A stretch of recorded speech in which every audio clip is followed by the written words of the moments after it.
معزز سامعین گرامی قدر، وہ اموریہ کی فتح کا جو ایک عظیم الشان باب ہے، اس کے اندر یہ بات موجود ہے کہ اموریہ کے اندر رومیوں نے ایک عورت کی، مسلمان بچی کی عظمت اور حرمت کی پامالی کی، اس کو برے بازار میں چھیڑنے لگے۔ جب وہ اسے برے بازار میں چھیڑنے لگے تو اس بچی نے کہا کہ ہمارے خلیفہ تم سے اس کا بدلہ لیں گے، تو وہ اس کا، یہ صحیح کرنا یار، وہ اس کا مذاق اڑانے لگے۔ تھوڑا سا پیچھے کرو، یہ راڈ تھوڑا پیچھے کر گر رہا ہے۔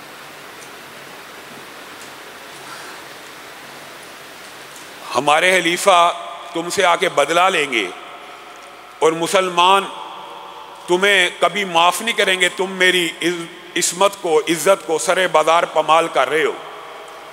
تو اس وقت ایک نوجوان نے غیرت کھائی، وہ آگے بڑھا اور اس کی عزت کو بچانے لگا، تو رومیوں نے اس کو بھی قتل کر دیا اور کہکہے لگانے لگے۔ اس عورت کے ارد گرد ایک دائرہ بنا لیا۔ طویل واقعہ آپ سب نے پڑھا ہوگا۔ بہرحال ایک مسلمان نے کہا کہ میں اگر اس وقت آگے بڑھوں گا تو میرا انجام بھی وہی ہو جائے گا جو اس میرے مسلمان بھائی کا ہوا۔ وہ بچی پکارتی رہی، واہ معتصمہ، اے معتصم تو کہاں ہے؟ تیری قوم، تیری امت کی ایک بیٹی سرے بازار لوٹی جا رہی ہے۔ تو اس نوجوان نے ارادہ کیا کہ یہ بات میں جا کے معتصم کو بتاؤں گا بعین اسی طرح، اور وہ وہاں سے سفر کرتا ہوا معتصم کے دربار میں آیا اور آ کے سارے کا سارا واقعہ بتایا۔ تو معتصم کی آنکھوں سے آنسو رواں ہو گئے اور اس نے کہا لبیک یا اختا، لبیک یا اختا۔ ان بادشاہوں کے، ان مسلمان بادشاہوں کے آپ نے بڑے قصے سنے ہوں گے، یہ جی ظالم تھے، یہ جی فاسق تھے، یہ جی فاجر تھے۔ اتنے بے ضمیر اور بے حس نہیں تھے، نہ مغل بادشاہ تھے، نہ عباسی تھے، نہ اموی تھے۔ ان کے اندر پھر بھی کوئی نہ کوئی غیرت موجود تھی، خطبہ بھی خود دیا کرتے تھے، نمازوں کی امامت بھی خود ہی کرایا کرتے تھے۔ اور اموریہ کی فتح کے اندر اس بیٹی کا یہ کردار ہے کہ پھر معتصم نے نہریں بنوائی اموریہ تک، بغداد سے لے کے اموریہ تک نہریں کھدوائیں کہ رستے میں لشکر، کہیں میرے لشکر کو پیاس نہ لگے، اور جہاں پہ ایسی جگہ آتی جہاں پہ نہر نہ بن سکتی، چمڑے کے بڑے بڑے، یہ بات ضمنی طور پہ آئی ہے تو آپ کو کہہ رہا ہوں، یہ ایک لمبا چوڑا باب ہے، چمڑے کے حوض بنا بنا کے اموریہ تک پہنچ گیا۔ اور اموریہ کے لوگ حیران و ششدر رہ گئے کہ ایک بیٹی کی خاطر یہاں تک خلیفۃ المسلمین آ پہنچا۔ آپ جس دھرتی کے اوپر، ہندوستان کے اوپر بیٹھے ہوئے آج اسلام کا نام بڑے آسانی اور آرام سے لے رہے ہیں، یہ بھی ایک مسلمان بیٹی کی عصمت کے تحفظ کے لیے محمد بن قاسم نے، حجاج بن یوسف کو کتنا آپ ظالم کہتے ہیں سمجھتے ہیں، اس نے محمد بن قاسم کو ایک بیٹی کی عزت کو بچانے کے لیے اس وطن میں بھیجا تھا۔ اور بعض نام نہاد رافضی ایجنٹوں نے یہاں تک کہہ دیا جی محمد بن قاسم بھی معاذ اللہ یہاں پہ تعاقب کرتا ہوا اہل بیت کا آیا تھا، جی یہ تھا وہ تھا۔ خیر، اموریہ کے قلعے کے سامنے جب یہ لشکر پہنچا تو بہت بڑا قلعہ تھا، فتح ہونا اتنی جلدی ممکن نہ تھا۔ اوپر سے غضب یہ ہوا کہ وہاں پہ ایک خبیث رومی قلعے کے اوپر چڑھتا اور رسول اللہ صلی اللہ علیہ وسلم کی توہین کیا کرتا تھا۔ یعقوب بن جعفر وہ اسی لشکر کے سپاہی تھے اور جن کا آپ نے نام سنا تاریخ میں آج تک زندہ ہے کہ انہوں نے اس گستاخ رسول کو مارا تھا۔ وہ ہر روز قلعے کی چھت پہ آتا، رسول اللہ صلی اللہ علیہ وسلم کی توہین کرتا، مسلمان بے چین ہو جاتے، بے شمار مسلمان فصیلیں عبور کرنے کی کوشش کرتے، قلعہ فتح کرنے کی جد و جہد میں مشغول ہو جاتے، جذبات بڑک اٹھتے۔ بہرحال کامیابی نہ ملی تو یعقوب بن جعفر اللہ کی بارگاہ میں سجدے میں پڑ گئے اور کہنے لگے اللہ یہ تیرے رسول کا دشمن ہے، یہ تیرے نبی کا دشمن ہے، فاصلہ تو بڑا دور ہے، تیر تو نہیں پہنچ سکتے، لیکن اللہ تیری بارگاہ میں یہ کوئی مشکل نہیں ہے، کل میں تیرا نام لے کے تیر چلاؤں گا، اللہ اس تیر سے اس بدبخت کو ہلاک کر دیں۔ اگلے دن صبح جب وہ گستاخی کرنے کے لیے آیا، یعقوب بن جعفر نے بسم اللہ پڑھ کے اللہ سے دعا کی ہوئی تیر چھوڑا۔ وہ جو میل کا سفر انسانی ہاتھ سے تیر پھینکنے سے طے نہیں تھا ہو سکتا، وہ تیر سیدھا اس کی گردن میں جا گرا اور وہ اسی وقت قلعے سے زمین کے اوپر گر کے جہنم واصل ہو گیا۔ مسلمانوں میں خوشی کی لہر دوڑ اٹھی اور اس کے بعد ایک ہی دن میں پورے کا پورا قلعہ بھی فتح ہو گیا۔ یعقوب بن جعفر کو معتصم نے کہا کہ تو میرے ہی لشکر کا سپاہی ہے، میں تیرے سے یہ ویسے ثواب دینا لینا یہ تو ایک ضمنی بات ہے، جزوی بات ہے، اکرام کی بات ہے، احترام کی بات ہے۔ یعقوب بن جعفر سے پہلے پوچھا تو کون ہے، اس کو پتہ لگا بنو عباس کا ہی ہے، اس نے بڑی خوشی کا اظہار کیا کہ تو ہمارے کنبے اور قبیلے کا فرد ہے، تو ایسا کر باقی پوری جنگ کے جو اخراجات آئے ہیں، جو میں نے مالی صدقہ کیا ہے، نہریں کھدوائی ہیں، وہ سارے کا سارا اجر و ثواب میں تجھے دیتا ہوں، اور اس گستاخ رسول کو قتل کرنے کا ثواب تو مجھے دے دے۔ یعقوب بن جعفر نے کہا آپ ہمارے سپہ سالار ہیں، آپ ہمارے حکمران ہیں، آپ تو ثواب میں ویسے ہی شریک ہیں، اور یہ ثواب میں نے بانٹنے کے لیے نہیں ہے، آپ اصرار کرتے ہیں تو نصف نصف پہ اضافن بات ہے، آپ مجھے شامل کرنا چاہتے ہیں اپنے ثواب میں، تو میں بھی آپ کو اپنے آدھے ثواب میں شامل کرتا ہوں۔ تو اس وقت یہ جو مشہور واقعہ ہے یہ اس وقت کا ہے کہ پھر 1,00,000 درہم بھی معتصم باللہ نے یعقوب بن جعفر کو عنایت کیے۔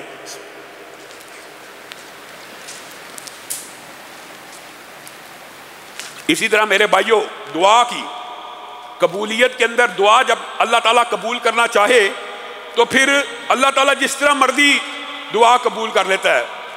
ابو مغلق نامی صحابی کا مشہور واقعہ آپ نے سنا، ڈاکو نے پکڑ لیا، کہا مال لے لے، کہا نہیں مال تو میرا ہو گیا، اگر میں نے تجھے چھوڑ دیا شہر جا کے شکایت لگے گا، ہرکارے آئیں گے، پولیس آئے گی، مجھے پکڑ کے لے جائے گی۔ کہا پھر ایک کام کرنے دے، کہا بتا کیا چاہتا ہے، کہا 2 سجدے کرنے دے۔ 2 سجدے کیے تو کیا دعا پڑھی، یا مغیثو اغثنی، یا مغیثو اغثنی۔ ہمارے ہاں یا غوث کوئی اور ہے، اور صحابہ دعا کریں یا مغیثو اغثنی، اے مدد کرنے والے میری مدد فرما، میری مدد فرما۔ کیا دیکھا، سجدے سے سر اٹھایا، ڈاکو مرا پڑا، پاس ایک نوجوان کھڑا خوبصورت، پوچھا تو کون ہے، کہا جب آپ نے پہلی مرتبہ یا مغیثو اغثنی کہا تھا، آپ کی صدا کو، اس پکار کو اللہ تعالیٰ نے زمین سے لے کے آسمان تک، عرش کی بلندیوں تک اونچا کر دیا تھا۔ میرے بھائیوں کئی لوگوں کی دعائیں اللہ چاہے پہلے آسمان پہ سنوا دے، چاہے دوسرے پہ سنوا دے، چاہے تیسرے پہ سنوا دے، جو پریشان حال مصیبت زدہ ہے چاہے اس کی آواز اللہ 7 عرشوں تک ساری مخلوق تک پہنچا دے۔ یہ اپنے اپنے خلوص، اپنی اپنی نیت اور دعا کے آداب اور اس کے جو اسالیب ہیں اور جو اس کی قبولیت کے اوقات ہیں اور لمحات ہیں یہ اس کے مطابق ہے۔ لیکن اس حدیث سے پتہ چلتا ہے کہ بعض لوگوں کی دعا 4تھے آسمان تک، عرش تک سنائی دیتی ہے۔ کہا میں 4تھے آسمان کا فرشتہ ہوں، جب تو نے یا مغیثو اغثنی کہا تھا تیری آواز کو عرش تک اٹھایا گیا، فرشتوں میں ہلچل مچ گئی، ہر فرشتہ رب کے سامنے تو یا مغیثو اغثنی پکارتا جا رہا تھا، ہر فرشتہ رب کے سامنے پیش ہو رہا تھا، اللہ اگر تو نے اتنی آواز کو اٹھایا ہے تو تیرا مدد کرنے کا جو ارادہ ہمیں مدد کرنے کے لیے بھیج۔ اللہ نے میرا انتخاب کیا، میں نے اس ڈاکو کی گردن میں نیزے کو ڈال دیا۔ آسمان سے فضائے بدر پیدا کر، فرشتے تیری نصرت کو اتر سکتے ہیں گردوں سے، کتار اندر کتار۔ اب بھی دعا کریں، آپ کو کس نے کہا اللہ دعا نہیں سنتا؟ اللہ کہتا ہے میں قریب ہوں، بندہ کہتا نہیں تو دور ہے۔ اللہ کی مانے کہ بندے کی مانے؟ اور میرے بھائیو یہ جو باب ہے دعا کا، یہ دعا افضل العبادہ ہے اور دعا ہی عبادت ہے۔ آج تک دکھ ہوتا ہے علم کے پھیل جانے کے بعد بھی ہمارا یہ جھگڑا ختم نہیں ہوا کہ غیر اللہ سے نہیں مانگنا چاہیے، اور جب ہم یہ کہتے ہیں اللہ کے علاوہ دعا کے لیے کسی کو نہ پکارو، آگے سے کیا کہتے ہیں؟ نہیں ہم اللہ کے علاوہ نہیں پکارتے ہم اللہ کو ہیں۔ میرے بھائیو یہ بھی جھوٹ ہے، اللہ کی قسم مجھے ایمانداری سے بتائیے، یا رسول اللہ مدد، یا علی مدد، یا غوث مدد، یا داتا علی اجویری مدد، اس میں کوئی وسیلے کا پہلو ہے؟ کس سے مانگا جا رہا ہے؟ براہ راست کہا جا رہا ہے مجھے میری مدد فرما، اور بعض لوگوں نے تو اب یہ بھی گاڑ لیا کہ ان سے مدد مانگنا بھی وسیلہ ہی ہے، ان سے نہیں مانگی جا رہی۔ اب یہ آگے سے یہ لاجکس بھی پیش کرتے ہیں، جب یہ بات علم کا پھیل جانا یہ بھی اچھی بات ہوتی ہے، یہ یا رسول اللہ مدد یا علی مدد میں کون سا وسیلہ ہے؟ یہ بات آئی ہے ضمنی طور پہ تو یہ بھی سمجھ لیں، دعا کے اندر وسیلے کی اجازت ہے، لیکن کن وسیلوں کی؟ جن کی اجازت رسول اللہ صلی اللہ علیہ وسلم نے دی ہے۔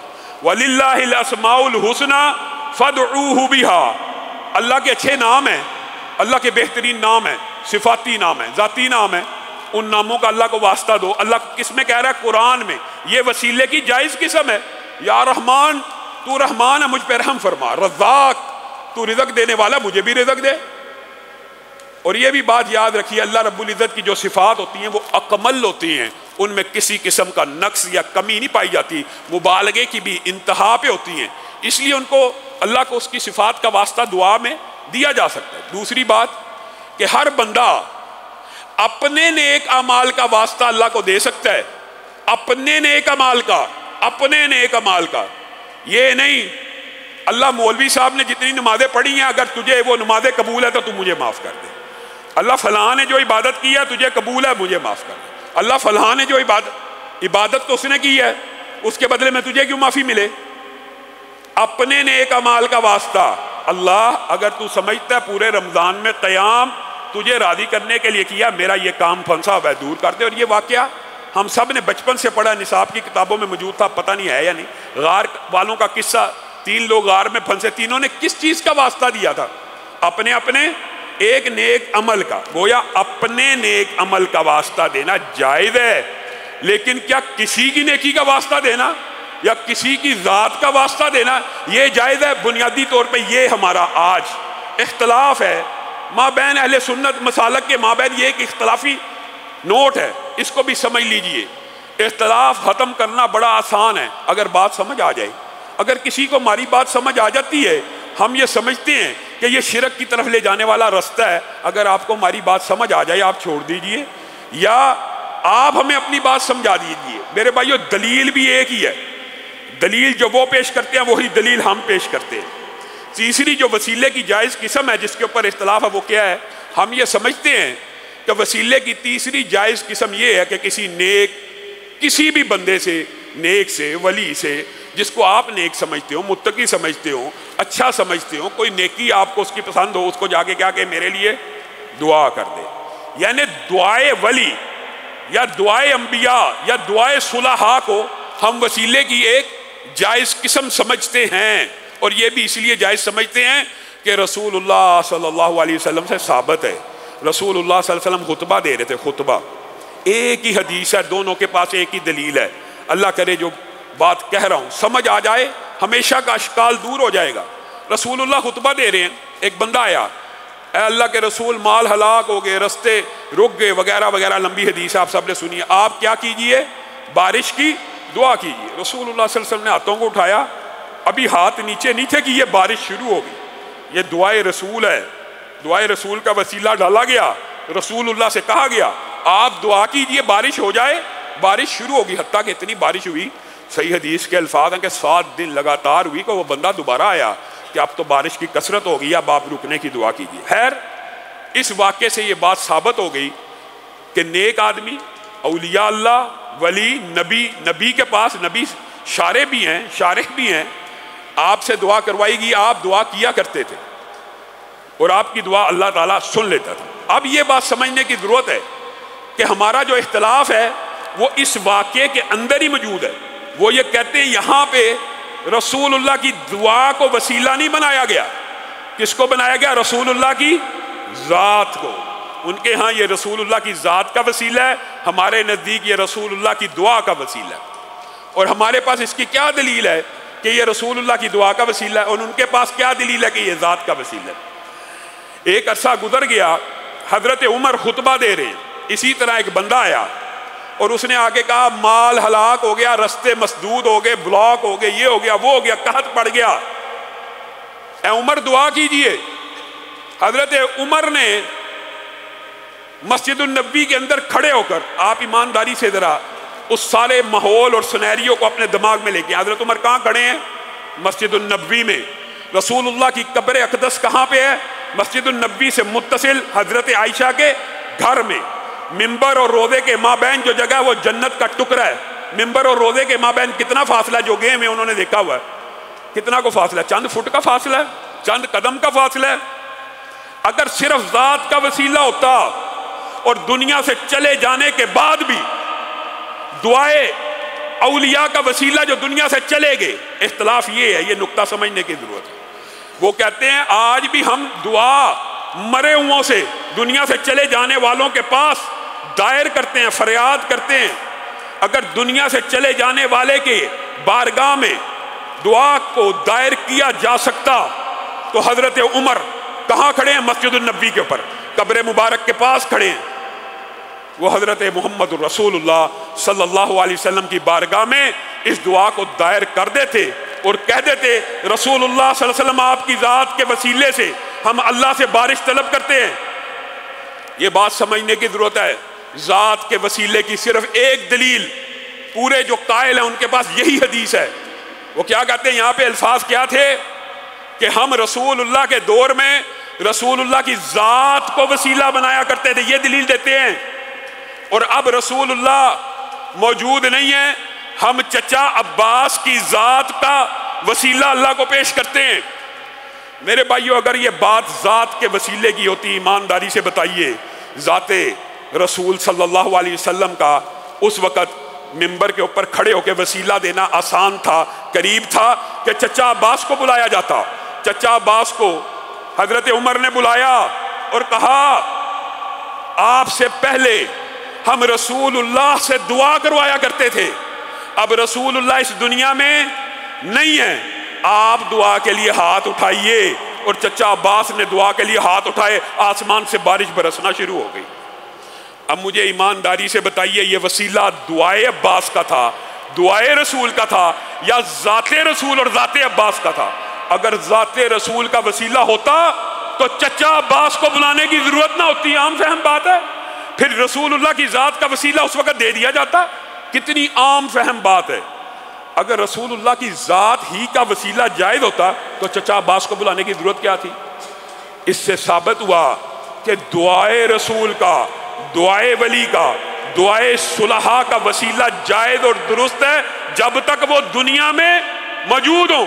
دنیا سے چلے جائیں تو عمر کا عقیدہ بھی یہ ہے کہ چچا عباس جو موجود ہیں ان کو بلانا ہے، دنیا سے چلے جانے کے بعد رسول اللہ کی ذات کا بھی وسیلہ نہیں دینا۔ اور عجیب و غریب بات یہ ہے اس اختلاف کو تعصب کی نظر کیا گیا، گستاخی کے فتوے لگائے گئے۔ اور میرے بھائیوں یہ تو احتیاط کا باب ہے، اگر آپ کو ہماری بات سمجھ آ رہی ہے تو اس کے اوپر عمل کریں، اگر سمجھ نہیں آ رہی ہم اکیلے اللہ سے مانگنے کے لیے برا رہے ہیں، اس کے اوپر اعتراض کیسا ہو سکتا ہے؟ کوئی دنیا کا بندہ اس بات پہ اعتراض نہیں کر سکتا کہ اکیلے اللہ سے مانگنے کی دعوت دیتے ہیں، طنز کرتے ہیں، یہ آپ کے لیے اعزاز کی بات ہے۔ طنز یہ ہوتا ہے کہ اکیلے اللہ سے مانگنے کی دعوت دیتے ہیں، اللہ کی قسم یہ خوشی کی اور اعزاز کی بات ہے، اکیلے اللہ ہی سے تو مانگنے کی دعوت دیتے ہیں، کوئی در در پہ ٹھوکریں کھانے کی دعوت تو نہیں دیتے۔ اور میرے بھائیو عجیب و غریب بات ہے، بات ذرا لمبی ہے لیکن سمجھانے کے لیے حقیقت میں جو اختلاف ہے وہ اللہ کے رب ہونے میں بھی نہیں ہے، اختلاف اللہ کے معبود برحق ہونے میں اور الہ ہونے میں ہے۔ اس بات کا کیا مطلب ہے؟ قل لمن الارض ومن فیہا، کفار مکہ سے اے اللہ کے رسول آپ پوچھئے، اللہ قرآن میں کہہ رہا، مولوی نہیں کہہ رہا، کفار مکہ سے پوچھئے قل لمن الارض ومن فیہا، کفار مکہ سے، قریش مکہ سے جن کے خلاف جہاد تلوار قتال ہوا۔ اصل عقیدے کا مسئلہ یہ ہے، اور دعا کو عبادت ہم ساری دنیا کا امت کا اجماع عبادت ہے، اور عبادت کے اندر ہی شرک کی ممانعت ہے، عبادت ہی کو صرف اللہ کے ساتھ خاص کرنا، یہی نقطہ اختلاف تھا تب بھی اور یہی نقطہ اختلاف ہے اب بھی۔ میرے بھائیو رسول اللہ کو اللہ تعالیٰ نے قریش مکہ کو سمجھانے کے لیے آیتیں نہیں نازل کی، قل لمن الارض ومن فیہا، ان سے پوچھئے زمین و آسمان کی بادشاہی کس کے لیے ہے؟ قل من رب السماوات السبع ورب العرش العظیم، 7 آسمانوں کا اور عرش عظیم کا رب کون ہے؟ امن یملک السمع والابصار، قوت سامعہ اور باصرہ کا مالک کون ہے؟ یہ سب باتوں کے جواب میں کیا کہیں گے؟ سیقولون للہ، کون کہے گا؟ کفار مکہ، قریش مکہ کہیں گے، قریش مکہ کہیں گے قل لمن الارض ومن فیہا، قل من رب السماوات السبع ورب العرش العظیم، 7 آسمانوں 7 زمینوں کا مالک کون؟ عرش عظیم کا مالک کون؟ زندوں کو مردہ کرنے والا، مردوں کو زندہ کرنے والا کون؟ کن سے پوچھئے؟ قریش مکہ سے۔ کیا کہیں گے؟ سیقولون للہ، کہیں گے یہ چیزیں اللہ کے لیے ہیں، یہ چیزیں اللہ ہی کے لائق ہیں۔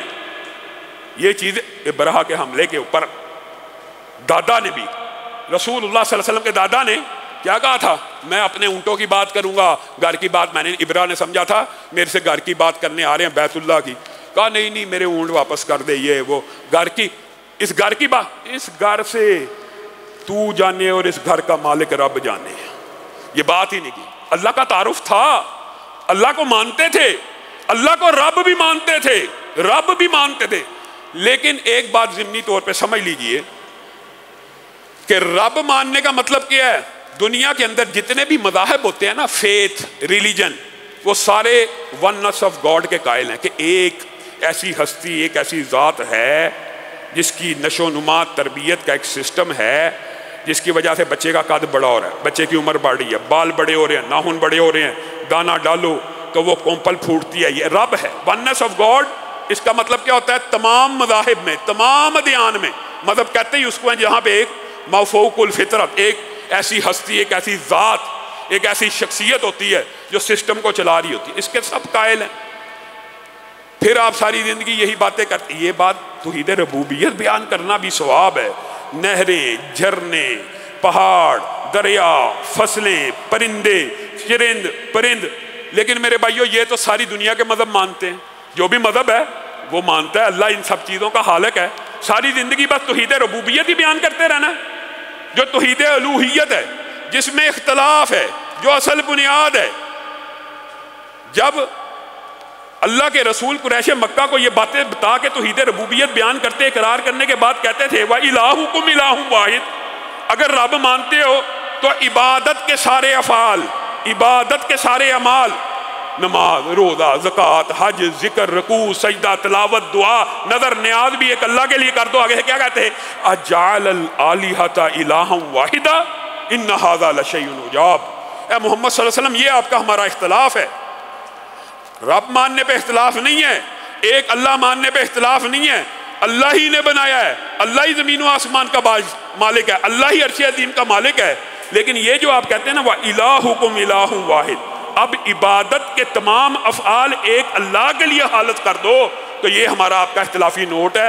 اولاد دینے والا وہ ہے، رزق دینے والا وہ ہے، کنجیاں رزق کی اس کے پاس ہیں، کھیتیوں کو پانی دینے والا وہ ہے، بادلوں کو چلانے والا وہ ہے، 360 الہ، ہر ایک کے ذمے مختلف ڈیوٹی ہے، کوئی بچے دے رہا ہے، کوئی شادی کرا رہا ہے، کوئی فصلیں لہلوا رہا ہے، کوئی آسمان سے بارش نازل کر رہا ہے۔ آپ چاہتے ہیں ان سب کی عبادت کو چھوڑ کر، ان سب کے نام پہ عبادت کر کے ایک اللہ کی کر دیں؟ اور اللہ تعالیٰ نے قیامت تک دعا کے اندر جو لوگ یہ عقیدہ رکھتے ہیں کہ ہم یہ اللہ سے کرتے ہیں لیکن نیک اولیاء اللہ کے ذریعے سے کرتے ہیں، یہ ہمیں اللہ کے قریب کرنے والے ہیں، دنیا سے چلے جانے کے بعد بھی ان کا یہی عقیدہ ہے کہ ان کے ذریعے سے ہم اللہ کے قریب ہوتے ہیں۔ میرے بھائیو، اللہ رب العزت نے بھی قرآن پاک میں توحید کو بیان کرنے میں کسر نہیں چھوڑی۔ توحید کا چیپٹر قرآن پاک میں اتنا کلیئر ہے کہ آپ حیران رہ جائیں گے۔ پہلے تو ہمارے بہت سے بھائی یہ اعتراض کرنا شروع کر دیتے ہیں، یہ جی دیکھیں جی مسلمانوں کے اوپر وہ بتوں والی آیتیں لگاتے ہیں، جی بتوں کی پوجا، کبھی دنیا میں کسی نے انسانوں کی پوجا کی ہے؟ اَأَنْتَ قُلْتَ لِلنَّاسِ اتَّخِذُونِي وَأُمِّيَ إِلَٰهَيْنِ، اللہ کہہ رہا ہے، کل عیسیٰ کو پوچھ لیا جائے گا کیا تو نے لوگوں کو کہا تھا میری اور میری ماں کی عبادت کر؟ نبیوں کی عبادت ہوئی ہے، آپ کو کس نے مغالطہ ڈال دیا؟ قرآن پاک میں موجود ہے۔ آپ نبیوں کی بات کر رہے ہیں، قرآن پاک میں تو یہ آیت موجود ہے کہ علماء کی، رہبانوں کی، ان کے مذہبی رہنماؤں کی عبادت ہوئی ہے۔ آگے تھے رسول اللہ کے رسول، ہم بے شک بہت غلو کرتے تھے، ہم نے بے شک عیسائی بھی، یہودی بھی، کہ ہم یہ کرتے رہے کرتے، لیکن ہم نے اپنے علماء کو اپنا رب کبھی نہیں بنایا۔ یہ اللہ نے کیسی آیت نازل کی ہے؟ تو رسول اللہ صلی اللہ علیہ وسلم نے کہا تھا جو وہ حلال کہتے تھے مانتے تھے، جو وہ حرام کہتے تھے مانتے تھے، یہی رب بنانا ہے، کیونکہ یہ اختیارات تو صرف رب کے ہی ہیں۔ تو میرے بھائیو، دعا کے اندر یہ کہہ دینا کہ فلاں کے ذریعے سے مانگتے ہیں، مانگتے اللہ ہی سے ہیں۔ اللہ تعالیٰ نے سورۃ زمر، سب بھائی آیت نمبر 3 گھر جا کے کسی کا بھی ترجمہ اٹھا لیں، والذین اتخذوا من دونہ اولیاء، والذین اتخذوا من دونہ اولیاء ما نعبدہم الا لیقربونا الی اللہ زلفیٰ۔ 1400 سال پہلے اللہ تعالیٰ نے قیامت تک کے شرک کے اوپر ایسی کلاڑی چلائی ہے، اگر کسی کی عقل ہو تو اللہ کی قسم آج ہی چھوڑ دے۔ اللہ تعالیٰ نے کہا قیامت تک شرک ایک کلیے کی بنیاد کے اوپر ہوگا، ایک آرگیومنٹ، ایک مکالمے کی بنیاد کے اوپر ہوگا۔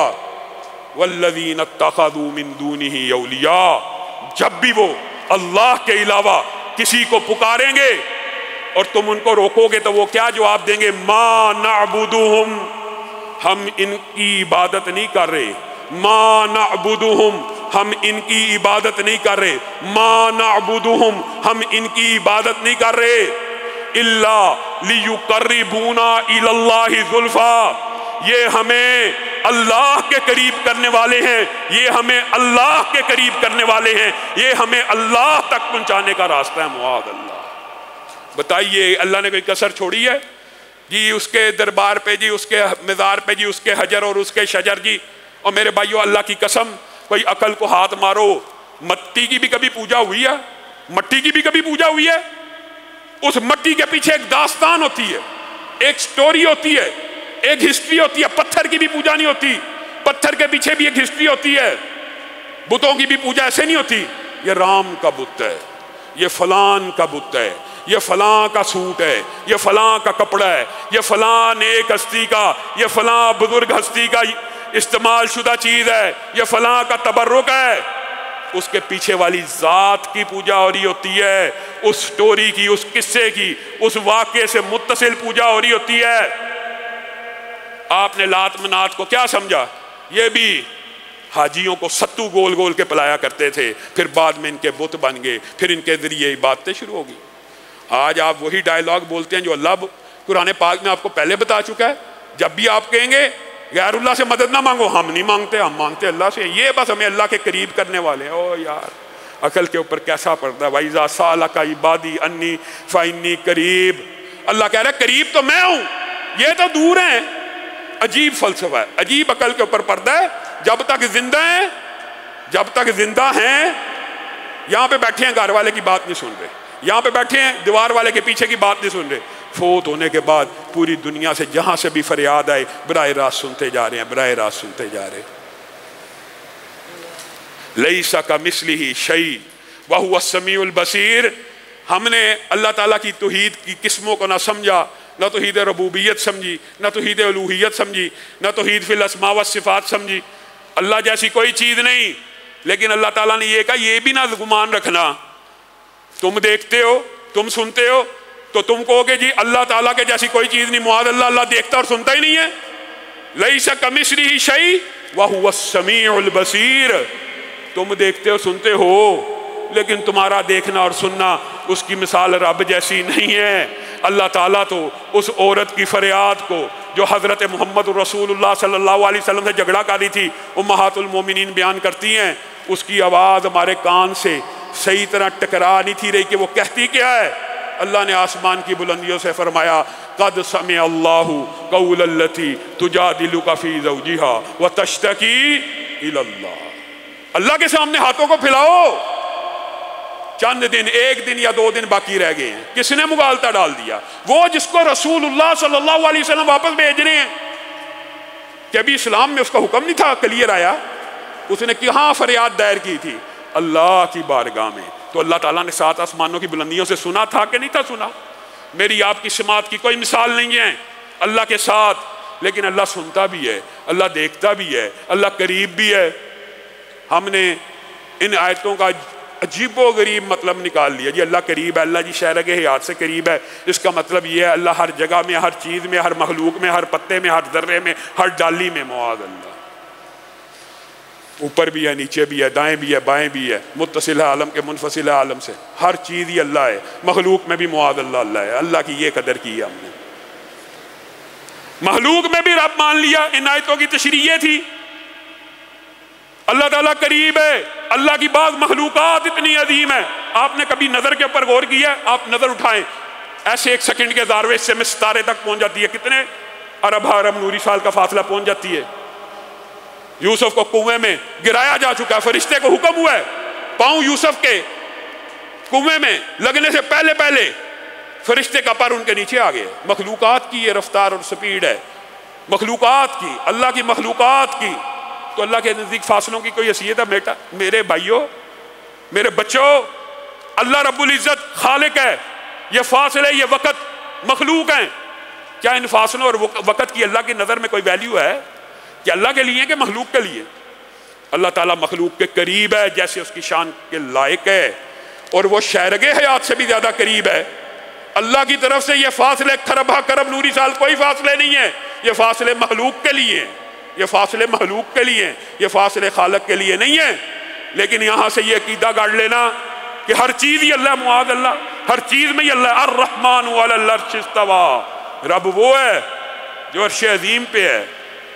بلکہ رسول اللہ صلی اللہ علیہ وسلم نے بات آئی ہے ضمنی طور پہ تو ایمان کی نشانی یہ بیان کی۔ ایک عورت کے بارے میں صحابہ نے کہا وہ مسلم ہے، وہ مومن ہے۔ رسول اللہ نے کہا تمہیں کیسے پتا ہے، اس کو بلاؤ۔ رسول اللہ نے کہا اللہ کہاں ہے؟ وہ عورت صرف اشارے سے کہتی ہے انگلی اٹھا کے، اس سے مراد اللہ آسمان پر ہے۔ رسول اللہ صلی اللہ علیہ وسلم نے کہا اللہ کی قسم یہ عورت مومنہ ہے۔ ایمان کی نشانی ہے اللہ کو الوہ میں ماننا۔ قد نرا تقلب وجہک فی السماء فلنولینک قبلۃ ترضیٰ۔ پیارے حبیب، ہم آپ کی نگاہوں کو آسمان کی طرف اٹھتا ہوا دیکھتے تھے، آسمان کی طرف، آسمان کی طرف۔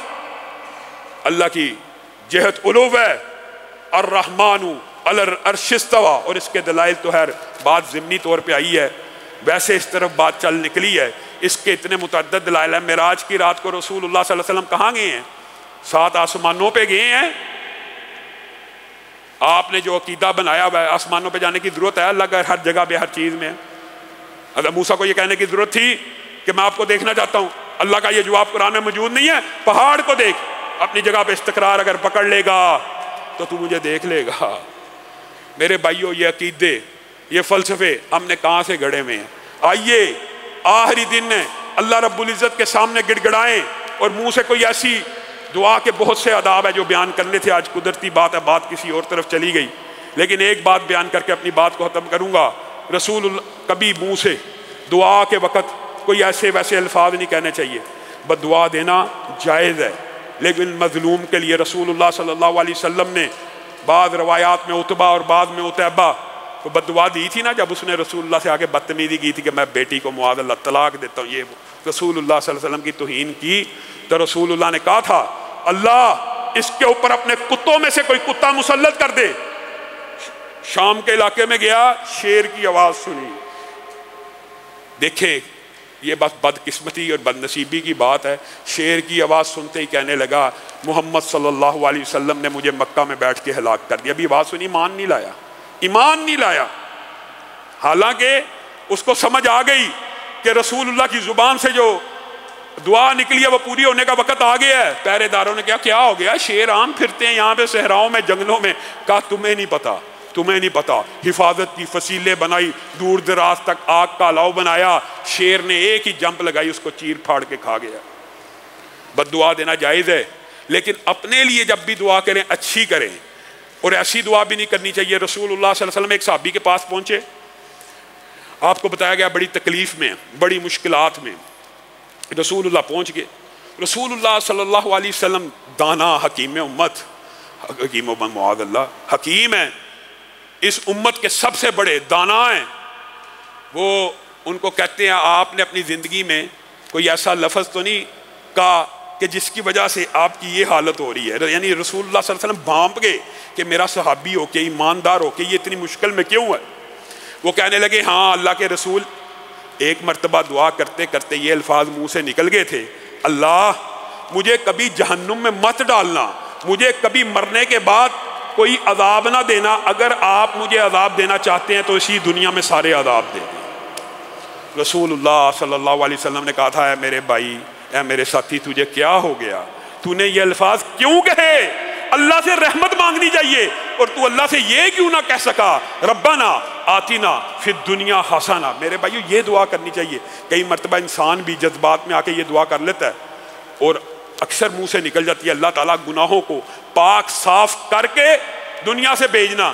اس کے اندر نیت یہ ہونی چاہیے گناہوں سے پاک صاف کرنے سے مراد اللہ توبہ کی توفیق دے کے، ورنہ رحم کر کے، یہ نہیں کہ ان گناہوں کا سارا عذاب اسی دنیا میں مل جائے۔ تو یہ دعا بھی اپنے حق میں نہیں کرنی چاہیے۔ اللہ رب العزت جو کہا گیا، جو سنا گیا، اس کو سمجھنے کی توفیق عنایت فرمائے۔ بعض ساتھیوں نے ایک سوال کیا، اس سوال کا جواب دے دیتا ہوں۔ 29ویں رات ہے، صدقۃ الفطر کے حوالے سے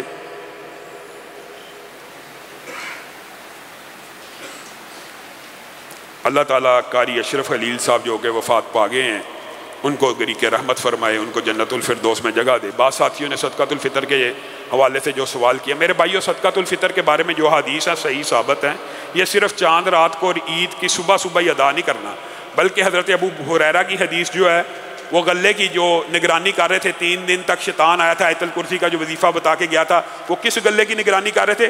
صدقۃ الفطر کے غلے کی نگرانی کر رہے تھے۔ تو صدقۃ الفطر رمضان کے آخری عشرے میں نکال دینا چاہیے، اور صدقۃ الفطر جو ہے بنیادی طور پہ یہ ہر بندے نے اپنی خوراک کے مطابق ادا کرنا ہوتا ہے۔ ہر بندے کو اپنے کھانے کا پتہ ہے۔ ایک بندہ جو صرف روٹی روکھی سوکھی پہ گزارا کرتا، سالن کھاتا ہی نہیں، وہ آٹے کے حساب سے صدقۃ الفطر دے۔ شہری بندے کو گندم کے حساب سے صدقۃ الفطر نہیں دینا چاہیے، کیونکہ کسی شہری نے کبھی گندم خود نہیں پیسی، نہ وہ فری میں پسواتا ہے، وہ آٹا لے کے آتا ہے، آٹے کے حساب سے دینا چاہتا ہے، روکی سوکھی کھاتا دے لے۔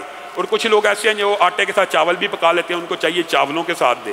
لیکن کچھ گھرانے ایسے ہوتے ہیں جو آٹا اور چاول کو صرف ایک سائیڈ کے طور پہ کھا رہے ہوتے ہیں، جو جی چاہے مٹن کھانا مٹن کھا لیا، مرغا کھانا مرغا کھا لیا، دال کھانی ہے دال کھا لی، سبزی کھانی ہے سبزی کھا لی۔ ایسے لوگوں کا صدقۃ الفطر صحابہ کے دور میں بھی، صحابہ اپنی حیثیت کے مطابق کھجور کے مطابق، ایسے جو صحابہ اس کیٹیگری میں تھے کھجور کے مطابق صدقۃ الفطر دیا کرتے تھے۔